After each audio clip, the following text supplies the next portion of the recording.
TitleMatchNetwork.com. What are your memories of Billy Robinson? Billy Robinson, this was in my book. He hated a wrestler who was a former weightlifter or a football player. And I was both. And in Calgary, when I started in Calgary with Stu Hart, Billy Robinson was in that territory. And he had hurt people. He had hurt people on purpose. And didn't like him, didn't like his attitude. Then when I went to Minneapolis, Billy Robinson was there in Minneapolis, and Verne Gagne said, I'm going to shoot an angle here, and I don't know whether to shoot the angle with Billy Robinson or Wahoo McDaniel.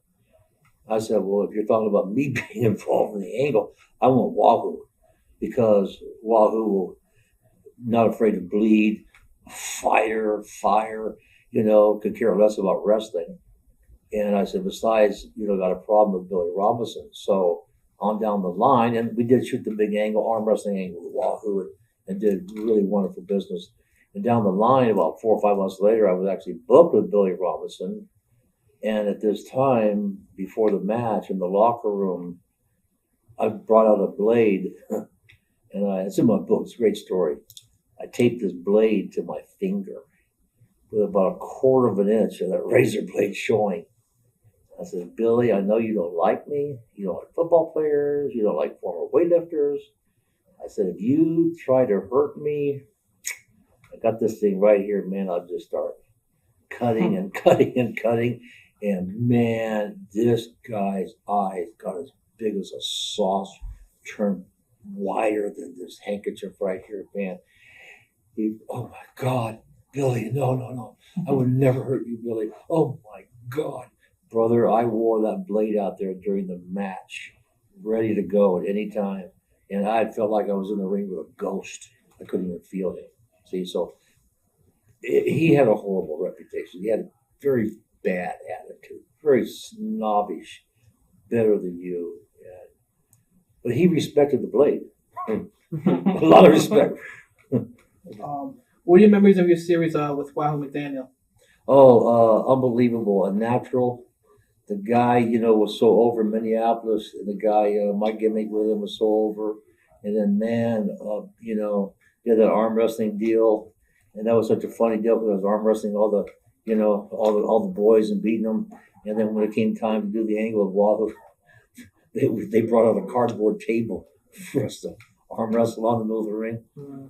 So when the time come, my arm was going down. Wahoo beat me, I said, Wahoo, I'm going to nail you with this left forearm, man. I said, I apologize up front if it's a potato, if I hit you. He says, Graham, you can't hurt me. And you're right. You couldn't hurt him. I whacked him, man, when the arm went down to do the deal, he took the butt in. I picked up the cardboard table, forgot it was cardboard. Hit him with the head. It was a cardboard playing table. So he cuts himself wide open, he's bleeding. And at the amphitheater in Chicago, some black brothers, man, said, Superstar, you hit that man with a corrugated table. He said, with a cardboard table. He can't bleed, could he? That didn't hurt him. I said, yeah, man, the metal on the deal there, Oh, man. It was a funny deal, But that deal right there, man, drew record business. That thing, that arm wrestling angle, man, it popped Minneapolis. And this guy, he worked so hard, man. And, he promoted those strap matches, those things sold out right away, man. They were just huge. And he was a warrior in the ring. This guy was perfect to work with, And he would sell for you. That's the secret.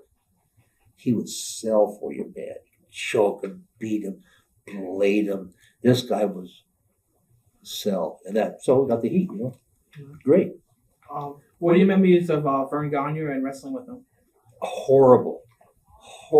As a matter of fact, a year and a half ago at WrestleMania in Chicago, I even told him when he was inducted to the Hall of Fame, I said, it was horrible wrestling with you.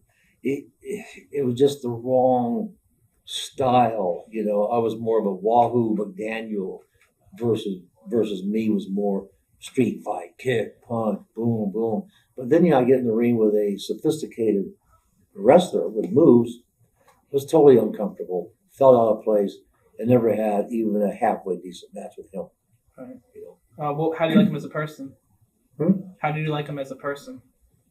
I didn't socialize, and never saw him anywhere else except in a locker room or at the office. And he was at that time, he was very dominating. And the owner, the booker, but we were making a lot of money with Verne, so you like that aspect. But he was very, projected himself to be a way above all the rest of the wrestlers. Later, with the Patera angle, the weightlifting, we had wooden plates made up for the angle with Patera that did big business around in Minneapolis. Because I couldn't, I was a power lifter on the bench, but I couldn't overhead lift his bad back. Patera was an Olympic lifter, was overhead. And so I said, if we're going to do this deal here, I got to have wooden plates. So we found a guy that was a craftsman of wood, man. Took him some Olympic 45-pound plates, made them perfect, the same dimensions, everything. And we sprayed them black, perfect. Couldn't tell them apart. So when we would do our weightlifting, the first plate on each side of the bar was a 45 legit Olympic plate. The next one's come in with wood, see, and then the next one was like metal. So in Chicago Amphitheater, at the finish, before I throw the chalk powder in his face, when he's lifting, the guys, the referees and the boys loading the bar, they put this, we were getting ready to go to our finish. One guy put the plate on. And when you put the plates on metal go clang, lifting, bang, and man, this one went, woof. Like, there was a bunch of weightlifters sitting ringside, fake plates, fake plates, man.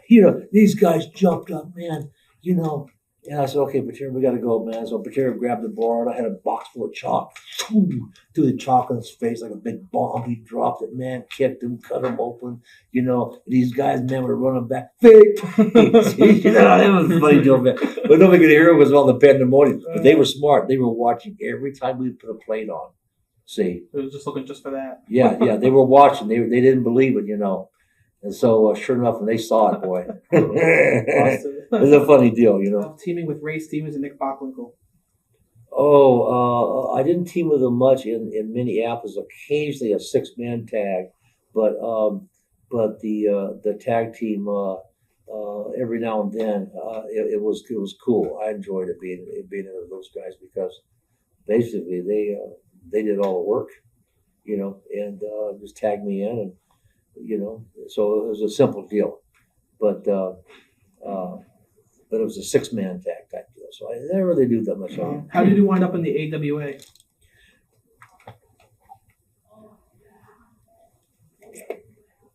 After wrestling in San Francisco, Ray Stevens moved to the AWA Minneapolis, and we had bonded pretty much.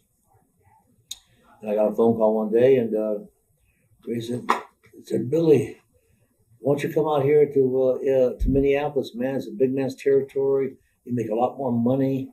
Of course, you weren't making very much money in Los Angeles, a little bit more in San Francisco. And it was a phone call, a simple phone call from Ray Stevens. And got the phone call. Says, come on out, you make a lot of money. He put the word in for me. So if Ray Stevens tells a promoter, this guy will be good for you, well, you're going to leave Ray Stevens. So it was a phone call by Ray Stevens, and that's simple. So Ray Stevens is very influential in your career? Yeah, Ray Stevens was my wrestling hero. I just idolized him, and he and Patterson, of course. But Ray Stevens just had something. He was so smooth out there and cut these old school neighborhood bully type promos. It was just like magic with those guys. And so he was pretty much my wrestling idol. TitleMatchNetwork.com